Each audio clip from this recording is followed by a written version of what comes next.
और बच्चों आज हम पढ़ेंगे क्लास 12 में N2 फंक्शंस। जो फंक्शंस के टाइप्स चल रहे थे, अभी तक हमने 3 फंक्शंस पढ़ चुके हैं। कौन कौन से? वन फंक्शन क्या होता है, मेनी वन फंक्शन क्या होता है, ऑनटो फंक्शंस क्या होते हैं ना। वन को हम इंजेक्टिव बोलते हैं और ऑनटो क्या बोलते हैं, सब्जेक्टिव बोलते हैं। आज हम देखते हैं कि N2 फंक्शन क्या होता है बच्चों। N2 फंक्शन क्या होता है? ऐसा फंक्शन जिसमें जो कोडोमेन हो उसका कोई ना कोई एक एलिमेंट ऐसा हो जिसका f इमेज डोमेन के अंदर ना हो, जिसका कोई भी प्री इमेज, f इमेज मतलब प्री इमेज, जिसका कोई भी प्री इमेज डोमेन के अंदर ना हो। जैसे एग्जांपल लिखते हैं हम, ये x है, ये y है ना। यहाँ हमारे पास 1 2 3 3 एलिमेंट्स हैं। यहाँ पे a b c d e 5 elements यहाँ पे। फंक्शन हमारा है f x2y। यहाँ पे 1 की मैपिंग हो रही है 2 पे, 1 की मैपिंग a पे, 2 की मैपिंग b पे, 3 की मैपिंग c पे, एक एलिमेंट 4 लेते हैं, 4 की मैपिंग d पे। यहाँ पे अगर देखा जाए तो जो e है कोडोमेन यानी y सेट में जो e एलिमेंट है, इसका कोई भी प्री इमेज यहाँ पे नहीं प्रेजेंट है, कोई भी f इमेज यहाँ x में या डोमेन में नहीं है। तो ऐसे फंक्शन को हम क्या बोलते हैं बच्चों? N2 function. क्या बोलते हैं इसको हम? N2 function. डेफिनेशन देख लेते हैं एक बार। If of mapping f from x to y is such that there is at least one element in y मतलब codomain, which does not have f image मतलब यहाँ पे प्री इमेज से है,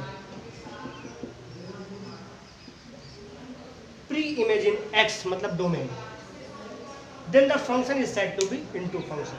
वही मतलब कि अगर कोडोमेन का एक भी एलिमेंट ऐसा है जिसका प्री इमेज डोमेन के अंदर नहीं है, तो ऐसे फंक्शन को हम क्या बोलेंगे? N2 function. आई बात सुनिए, एक एग्जांपल के थ्रू और समझते हैं हम।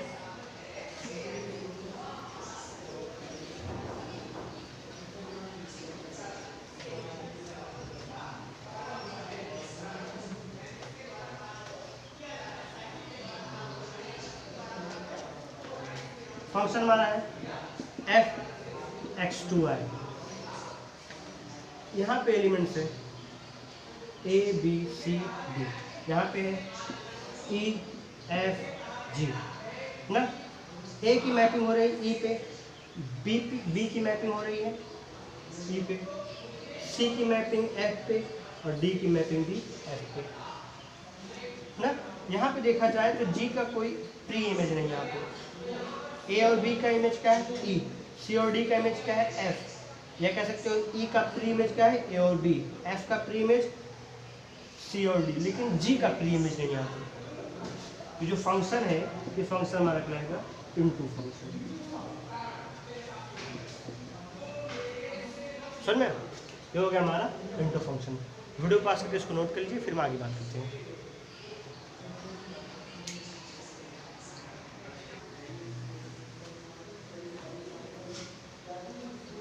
अगला टाइप हमारा बच्चों बाइजेक्टिव फंक्शन, या फिर इसको बोलते हैं हम 1 ऑनटो फंक्शन। नाम से पता चल जा रहा है, जो 1 हो और ऑनटो हो, ऐसा मैपिंग या ऐसा फंक्शन जिसमें 1 की भी प्रॉपर्टी हो और साथ ही साथ ऑनटो की भी प्रॉपर्टी हो। 1 प्रॉपर्टी मतलब कि डोमेन का एक एलिमेंट को डोमेन के एक एलिमेंट पे जाके मैप हो। और ऑनटू का प्रॉपर्टी क्या होता था कि को डोमेन का कोई भी एलिमेंट ऐसा ना हो जिसका प्री इमेज ना हो, सारे के सारे इमेज का प्री इमेज डोमेन में होना चाहिए। ऐसे फंक्शन को हम क्या बोलेंगे? 1 ऑनटो फंक्शन। क्या होगा 1 ऑनटो फंक्शन? लिख लेते हैं। फंक्शन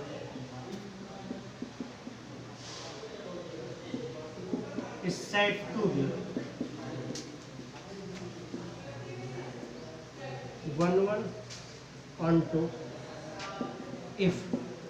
पहला कब कहलाएगा 1 ऑनटो? जब वो फंक्शन 1 होगा।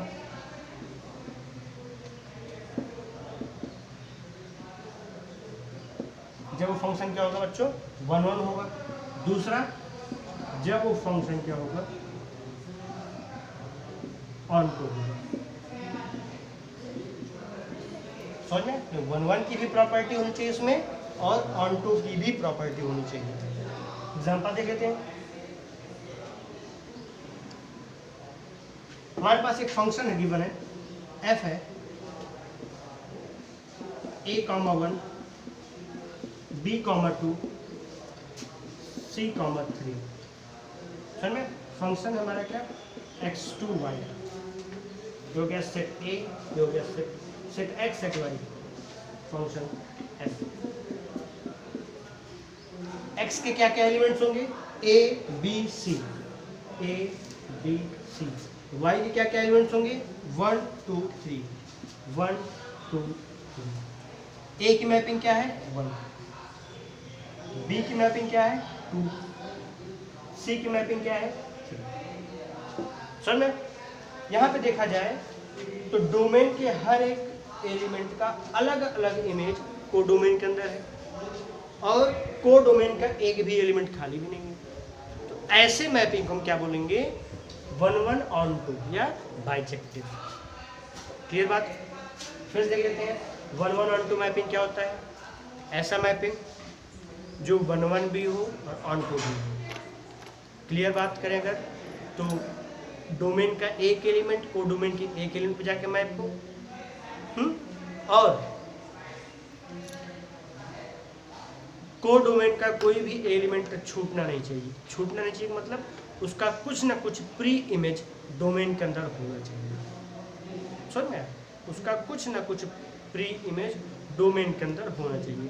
तो ऐसे फंक्शंस को हम बोलते हैं बाइजेक्टिव फंक्शन या 1 1 ऑन टू फंक्शन। समझ में, डेफिनेशन लिखा चाहे वीडियो पास करके नोट कर लीजिए। अब देख लेते हैं बच्चों, बाइजेक्टिव फंक्शन का ज्योमेट्रिकल रिप्रेजेंटेशन क्या होता है। इसका ज्योमेट्रिकल रिप्रेजेंटेशन क्या होगा, जब हम किसी भी फंक्शन का ग्राफ खींचेंगे, किसी भी फंक्शन का ग्राफ खींचेंगे तो वो ग्राफ पॉजिटिव y इनफाइनाइट से नेगेटिव y माइनस इनफाइनाइट तक फैला होगा। समझ में, प्लस इनफाइनाइट से माइनस इनफाइनाइट तक ग्राफ फैला होगा। और जब हम x एक्सिस की पैरेलल लाइन ड्रॉ करेंगे तो वो उस ग्राफ को एक पॉइंट पे इंटरसेक्ट करेगा। ये होता है इसका ग्राफिकल रिप्रेजेंटेशन। फिर से देख लेते हैं कि जब हम फंक्शन का ग्राफ खींचेंगे 1 1 ऑन टू का, तो होगा क्या, वो graph positive y axis infinite से माइनस इनफाइनाइट तक, मतलब y एक्सिस पे प्लस इनफाइनाइट से माइनस इनफाइनाइट तक फैला होगा, ग्राफ एक्सटेंड होगा। और जब हम x एक्सिस के पैरेलल लाइन ड्रॉ करेंगे तो वो ग्राफ को या फंक्शन को एक पॉइंट पे इंटरसेक्ट करेगा। तब ऐसे फंक्शन को हम क्या बोलेंगे, 1 1 ऑन टू फंक्शन। जैसे y is equal to x cube का ग्राफ ऐसा कुछ जाएगा, फैला होगा ये प्लस इनफाइनाइट से माइनस इनफाइनाइट तक फैला हुआ है ये। हाँ, अब इसमें हम x एक्सिस के पैरेलल लाइन ड्रॉ करें अगर, एक पॉइंट पे काटा, चाहे जहाँ ड्रॉ करो, यहाँ ड्रॉ करो, यहाँ ड्रॉ करो, यहाँ ड्रॉ करो, यहाँ ड्रॉ करो, हमेशा एक ही पॉइंट पे काटेगा। कि जो फंक्शन हमारा y is equal to x cube है, ये फंक्शन क्या कहलाएगा, 1 1 ऑन टू फंक्शन। समझ में, ये फंक्शन क्या कहलाएगा, 1 1 ऑन टू फंक्शन। तो लिखना चाहे तो आप लिख भी सकते हैं कि ज्योमेट्रिकल रिप्रेजेंटेशन क्या होता है। If we draw a graph of a function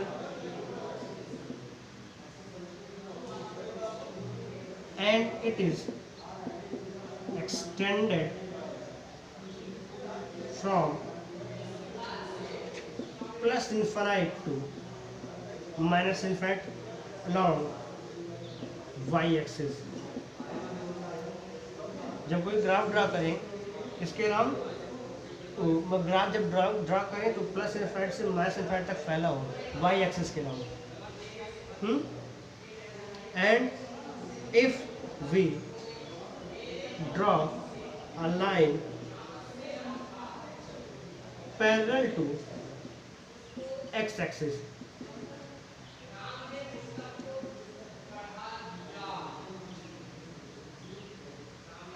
and it cuts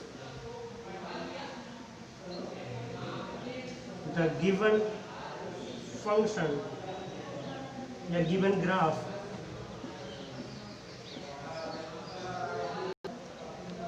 it cuts the given graph at one point, then the function is said to be one onto function. आई बात समझ में? तब वो function क्या कहलाएगा बच्चों? One onto function. लिखना चाहिए, वीडियो पॉज करके इसको नोट कर लीजिए.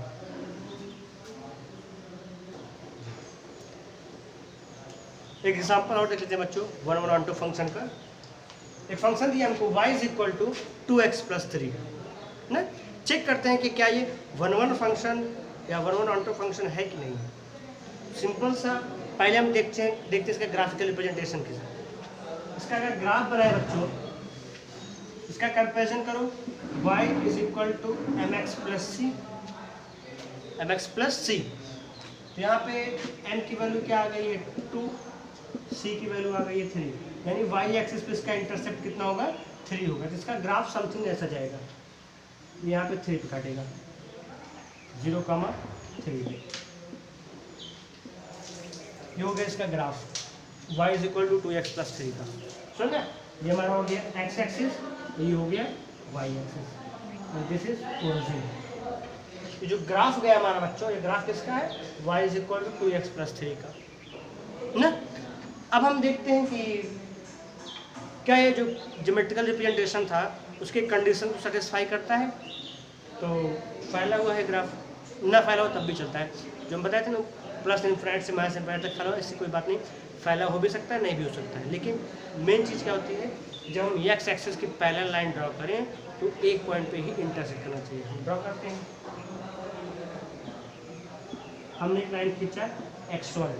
ये ग्राफ जो y is equal to 2x + 3 का ग्राफ था, इसको केवल एक पॉइंट पे इंटरसेक्ट किया ना. सो जो हमारा फंक्शन है y is equal to x + 3, ये क्या होगा वन onto फंक्शन. समझे? ये तो हो गया ग्राफिकल रिप्रेजेंटेशन. इसका हम सॉल्यूशन करके देख लेते हैं.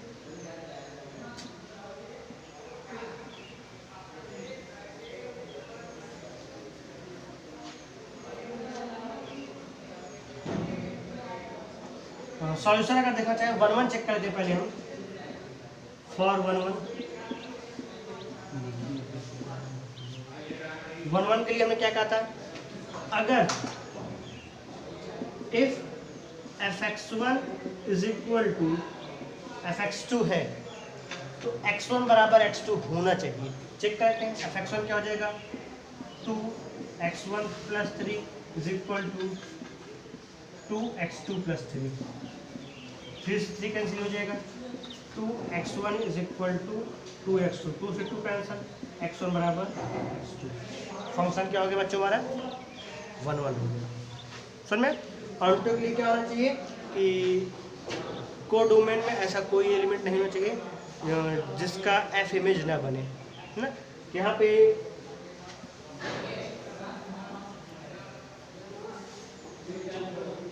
देखा जाए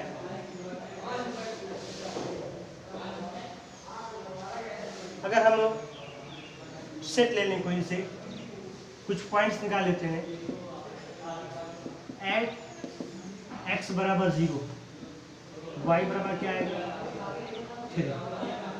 2 × 0 + 3 आ गया ना. x बराबर 1, y इज इक्वल टू क्या आ जाएगा, x बराबर 1 पे y बराबर क्या हो जाएगा 2 × 2 + 3 5. x बराबर 2 पे y बराबर क्या हो जाएगा 2 × 2 = 4 + 3 7. यानी अगर यहाँ पे हम 1 2 3 4 5 6 7 ना, और यहाँ पे कुछ जो भी नंबर लेना चाहें 1 2 3 4 5 ना. देखो यहाँ पे और 0 भी लेते हैं. x 0 का कहाँ पे गया, y 3 पे गया है 3. x 1 का y कितने गया है 5 पे गया है. अगर x बराबर 2 रखेंगे तो y कितने जाएगा 7 पे जाएगा ना। यहाँ पे जो 1 2 4 6 छूट रहा है इसका भी इमेज कुछ न कुछ मिलेगा।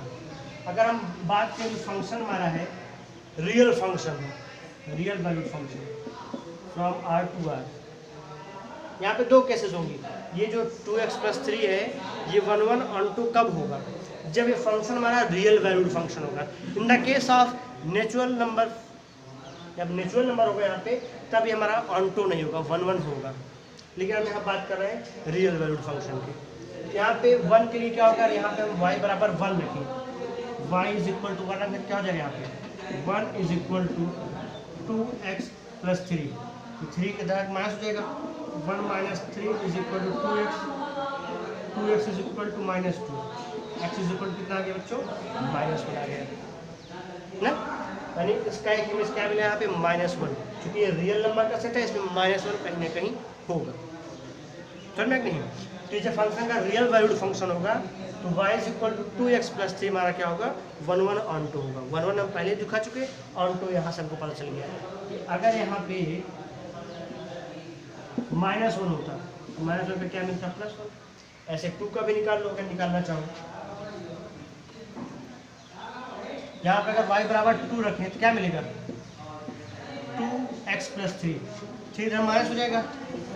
2 - 3 is equal to 2x, -1 is equal to 2x, x is equal to -1/2 मतलब 0.5, -0.5 समथिंग यहाँ पे आएगा।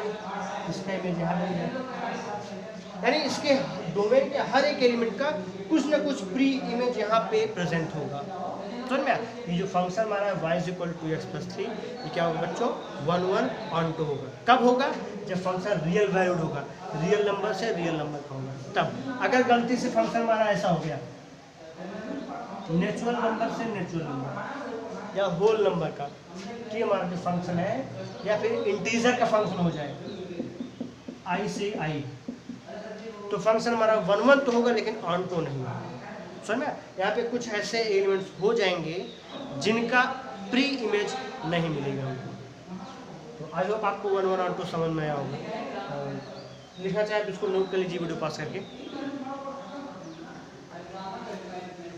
तो आज के लेक्चर में बच्चों केवल यहीं तक। आज हमने क्या क्या पढ़ा देख लेते हैं एक बार। हमने पढ़ा आज इंटू फंक्शन। इंटू फंक्शन क्या होता था? ऐसा फंक्शन जिसमें कोडोमेन का कम से कम एक एलिमेंट ऐसा होना चाहिए जिसका प्री इमेज डोमेन में ना हो ना। या फिर कह सकते हो कि सिंपल भाषा में जो कोडोमेन का रेंज, जो इनटू फंक्शन है उसका जो रेंज होगा वो प्रॉपर सबसेट होगा कोडोमेन का। प्रॉपर सबसेट मतलब उसका कुछ ना कुछ एलिमेंट छूट ही जाएगा, उसका प्री इमेज नहीं मिलेगा हमको। दूसरा हमने क्या पढ़ा? बाइजेक्टिव फंक्शन मतलब 1 1 onto function. 1 1 onto function क्या बताया हमने? ऐसा फंक्शन जो 1 1 भी हो और ऑन टू भी हो। समझ में? तो अगर कोई भी दिक्कत आपको हो इस वीडियो से रिलेटेड नीचे कमेंट बॉक्स में कमेंट कीजिए। अभी तक हमने जितने भी फंक्शन पढ़ाए हैं उसमें कोई दिक्कत हो तब भी आप कमेंट कर सकते हैं कमेंट बॉक्स में। अब आगे जो फंक्शंस बची हैं, जैसे हमने 1 1 ऑन टू पढ़ लिया, इसके बाद हम पढ़ेंगे 1 1 इनटू फंक्शन, फिर many 1 onto, many 1 into, inverse function पढ़ेंगे, आइडेंटिटी फंक्शन, कंपोजिट फंक्शन, ये सब हम अगले वीडियो में बात करेंगे। तब तक अगर आपके पास समय होगा तो बुक से ये सब फंक्शन एक बार आप देख लीजिए, ताकि जब हम ये वीडियो में इसको पढ़ाएं तो आपको अच्छे से क्लियर हो जाए। Thank you class.